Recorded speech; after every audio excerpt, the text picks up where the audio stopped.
Lord, just bless this time together. Get our thoughts going and let us reflect on you. In Jesus Christ's holy name. Amen. I don't know if it's offensive if I just put my water next to a baptismal font, but we'll find out. Okay, we're good. I'll put it right here. It'll be fine. I'm not risking things. It's not my property.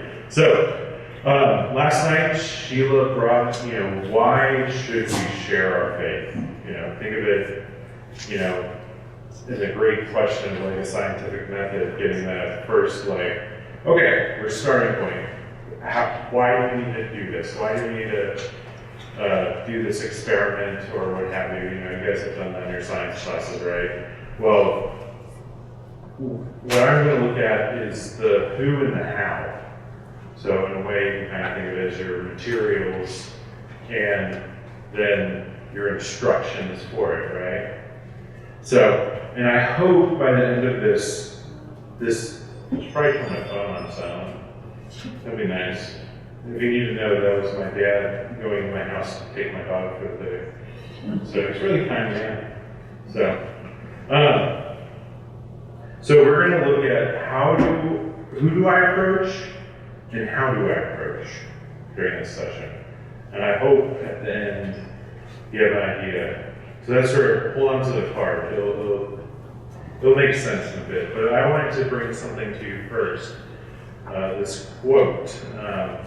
Grace people probably know it. Father Bob likes to share this quote once a year, at least in one sermon somewhere. Because he really likes magic. And why I say that is because the older people in the crowd, they're not as popular now, but there's a magical duo called Penn and Teller. Specifically, Penn Jillette. He's a very strong atheist. And he has this quote he always says. He said it multiple times during interviews, and I would like to read it to you. He said, "I've always said that I don't respect people who don't share their faith. I don't respect that at all. If you believe that there's a heaven and hell, and people could be going to hell or not getting eternal life, and you think that it's not really worth telling them this because it would be socially awkward, how much do you have to hate somebody to not share your faith?" Every time that's shared, that strikes a chord with me. It's because I work in the church, and I want to tell you right now, I just surround myself with church people. That's kind of my life, mostly. And I don't really, I share my faith in a way because I teach my students how to love Jesus and all of that. But how much am I going outside the walls? So that convicts me as an adult, as a person that works for the church, that convicts my soul. So that's where we got to think. So, do we hate those people enough that we're okay to just take on this? We just don't want to go past that barrier of social awkwardness? Or do we love them enough that we're willing to push ourselves out of the comfort zone that we have? That's what we got to decide today. Are we willing to be willing to be that social awkward? Make ourselves look like a fool? But all in the name of Jesus? I think I'm willing to do that. That's because with that, that's been my big challenge for myself this year is going outside of my comfort zone to share my faith. And for all of us, we have spheres. There's certain words I always mess up because I can't pronounce them right, just because of a little bit of a tick I have. But we all have spheres of influence in our lives. Whether the building block, our family, right, to friends, to maybe a sport team or an organization or a fine art that we're in, or for the adults' jobs, right? We have these people that go in our orbit. If you think of us as the planet, and everyone else is like little moons orbiting around us. We all have these people that come in our lives and come and go. So we all have, that's the who in this question of who should I tell about Jesus? Who should I approach? Because here's the thing. Everyone, I guarantee, has seen a street preacher, right? Most of the time they're shouting. Yeah? And I don't think that's very effective. I don't know about y'all, I don't think it's very effective. I think we are made in the image of God, and I want to say this, because this is the most beautiful thing, because we're not made in the image of God. We're made in the image of the Trinity. And the Trinity is in a perfect relationship. And that is a foundational part of our image, is that we are image bearers that are meant to be in relationship. Every human being is meant to be in a relationship with someone. It's like at the core, right? So that's how we evangelize, by relationships. That's why I'm talking about our spheres of influence, because those are your people. The people you have relationships with, people that you're working on relationships with, and the people that you can have relationships with. That's who you approach. Because everyone is striving for a relationship. And there's not much value from someone shouting at you, but someone that sees that you legitimately care about them and want to get to know them and share life with them, they're going to take what you say a lot more. They're going to take that value of heart. Because, like from the Penn quote, it's about, do not love people enough to share eternal life with them. Right? Now that's the who. So that's the easy part. Like, we can see that. This is what the card will come like later. So, but the how. So I'm a big, as you probably saw last night, because I talked soccer with a couple of people like Amelia and Joshua from the podium, right? I love the show Ted Lasso. Have you ever heard of that? It's about an American soccer coach, or I should say American football coach becoming an English football coach, which means soccer. And he has no prior experience whatsoever. And he's taking care of a Premier League club. That's like, just imagine if, I teach, hockey with just some people from a bar, and I just took over an NFL team. It doesn't really correlate, but it works, right? So, but there's this quote that Ted says, this guy is basically challenging him to a dart match.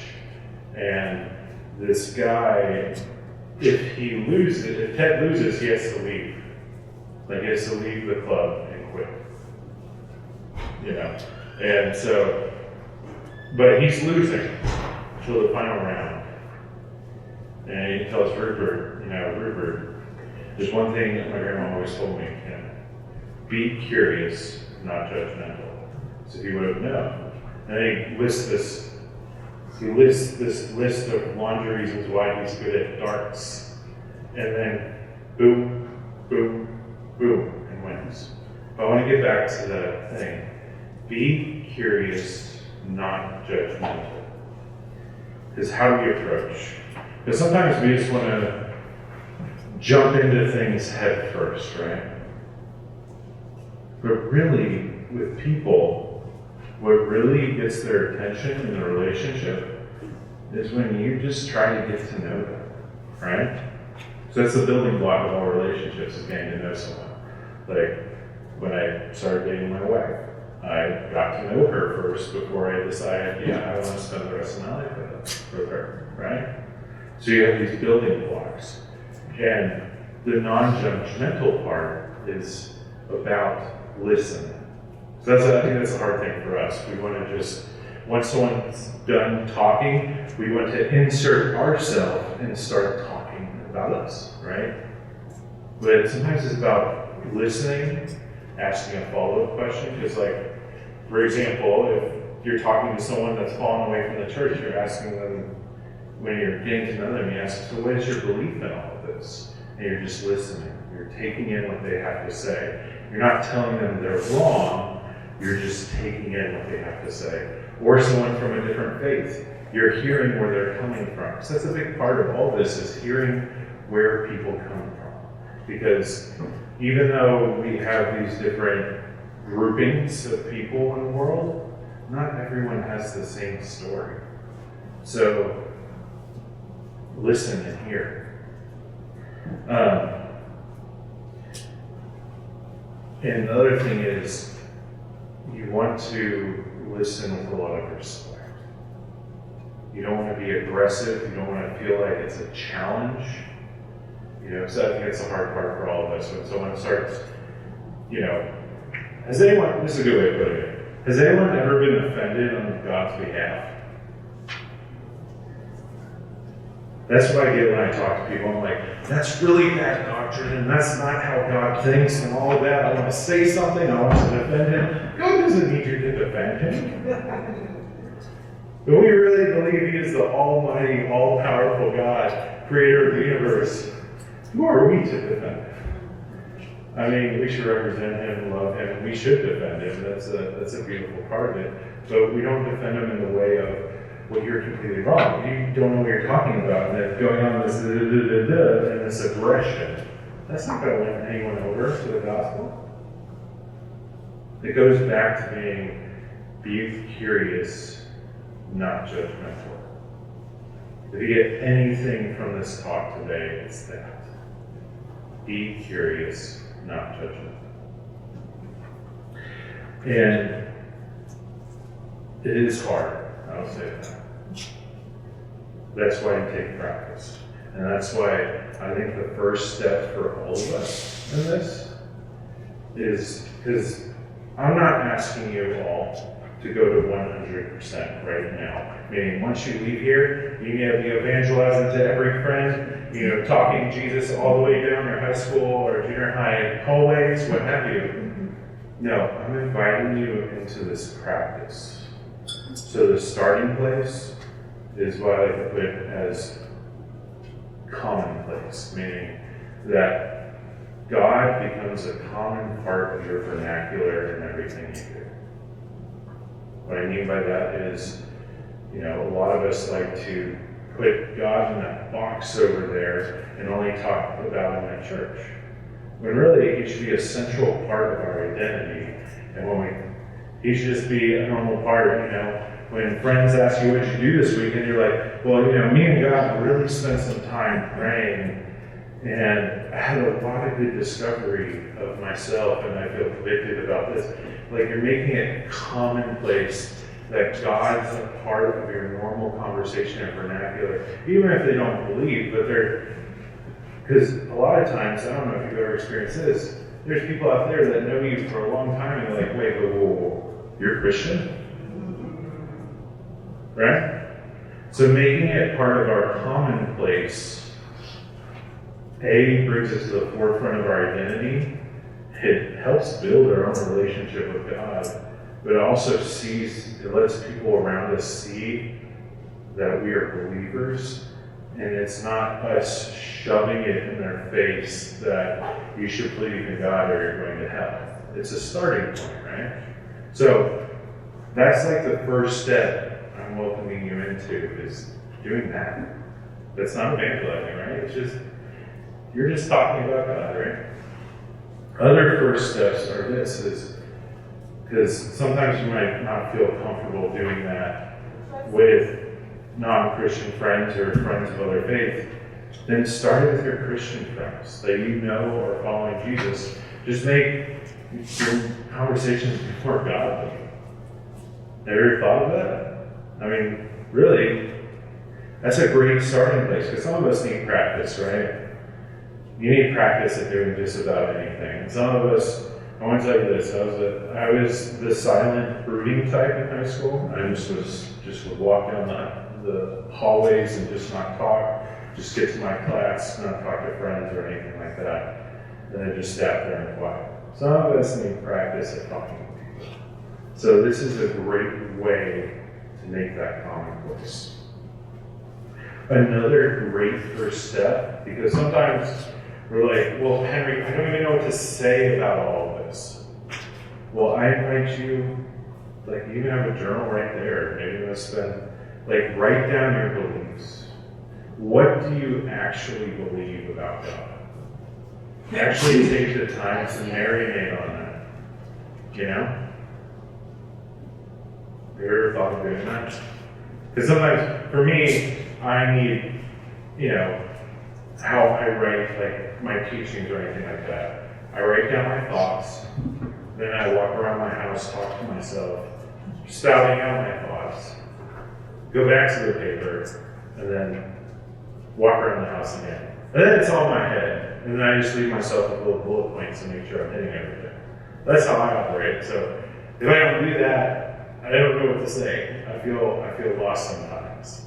And over time, with practice of doing that, I know exactly what I believe, and I can have articulate conversations with people and stuff like that. So writing down what we believe is a great starting point.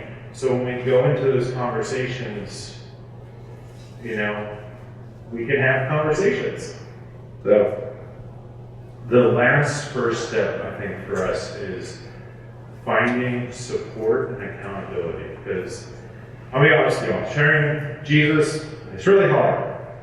We're not Jesus. We're not just like walking around, first century Galilee, and just all of a sudden crowds upon crowds are just following him while he's just doing this, just walking. I was in Israel 2023, and it's not a lake, it's a little pond, and you can see everything around the Sea of Galilee. And so just imagine, someone would see across the lake and just run over and just hang out with Jesus. We're not like that, right? We don't have, that level of riz, to use the word y'all use. I'm sorry. I should stick to using certain words. I apologize. I promise I will not commit this sin again.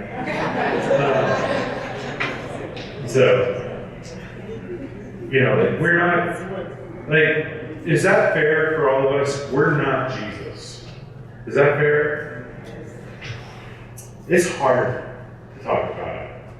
So having support and accountability is a great thing.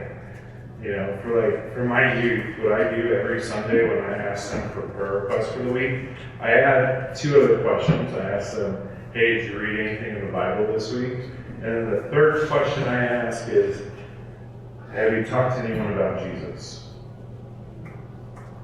And I'm not asking, did you share your faith? I'm just saying, did you have any conversations? That's all I'm asking.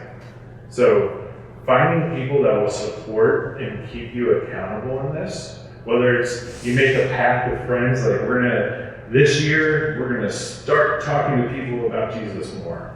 That's a great way to start. Maybe you make a pact in your youth group, or you find an adult that can help you keep you accountable. Maybe your parents can keep you accountable. I don't know. You know the people in your life, right? But we can't. There's a reason why the building block of our faith is the church, because we're not meant to do this alone. Getting back to the whole relationship thing, right? The church was established to support each other and build each other up. We're not, I'm Henry, I'm from the church, I'm here to help you. We don't say that type of thing just because that's what we actually mean. Take us up on it. Take us up on it not just being a Sunday thing. Ask us to help you be accountable. Ask us, I have students that talk to their friends about Jesus, and they constantly are asking me questions so how would I say this, or how would I say that? You have people around you that are willing to support you and lift you up in this and answer those types of questions and help you through this. So that's a big part of this. We're not doing this in isolation. And then the final first step, this is the most exciting one. Invite God into this. Because let's be honest, none of us are converting anyone. God's converting them. He's using us as tools and instruments for His kingdom. He's using through us. As Miss Sheila said last night, she talked about use people to reach people. He's using us as tools and instruments to do His kingdom work. And guess what? That's a beautiful thing. So, Why wouldn't you ask him about this if he's using you for this, right? That's probably the most, out of any first step, that's probably the most important one out of all of this. That's a beautiful starting point. And guess what? It doesn't have to be a first step. Meaning, you do it the whole time. Like, you don't just go, God, use me as an evangelist to talk to my friends about Jesus. And then don't talk to them for like weeks as you're talking to people. No, like, every time you're about to have a conversation, you're like, God, I invite you into this conversation. You know? Use me to talk to so-and-so. You know? Invite me in every step of the way. Now, I gave you these cards in front of you. It says 1 through 5, and really, I should have used pen. That's the hindsight I discovered. But at that point, I was just doing it, and you know. So, what I want you to do with this is to write, not this second, you're going to do this when I release you into discussion groups. But what these are for is, by the end of this weekend, I want you to have 5 people written on these cards that you're going to have a conversation with. I know the hardest part is if you didn't write numbers 1 through 5, you would never write down 5 people. Is that a fair assessment? Because that's hard for us. So that's why I wrote 1 through 5. I took the hard work away from you, and these numbers are going to stare at you all weekend, right? So I took away half the battle, right? And I want you, and this will be the last part of your discussion group. I want you to write those names down. You don't have to have all 5. You know, during the discussion group, you know, hold on to this. It's an index card. It can fit in your pocket. Just as you go throughout, maybe during a prayer station tonight, it strikes a chord with you, you know, about a person. Maybe you're eating dinner. And you're just like, oh, that's a great person. So you pull out your pen and you just write it. And the key word here, I said earlier, was 5 people to have conversations with. So I never said 5 people you're going to convert to Christianity. This is, all this right here, reading here is about your first step. And just having the conversations initially is that first step. So, but also you can have the broad approach. You can be people that you're going to have that are Christians that you're going to talk to. You could have people that you know that have fallen away. Those would be, you can name 1 or 2 of those. And friends that don't know Jesus. And maybe you make it an you know, like a progression, right? We start out 1 and 2 might be the friends that are Christian and want to start having those conversations. And maybe the middle one is the one that you know fall away. And then maybe the last 2 are the people that you know don't follow Jesus at all. I'm not here to judge you, this is just used as a tool for you, and I hope it helps. So with that, we're going to break into discussion groups. We're going to have about 15, 20 minutes for discussion, and then we will meet back in here. Just based on last night, when you're done and you come back in here, please be quiet, because there's still some groups that are still going on, okay? And we want to be respectful of that. So with that, we say, break.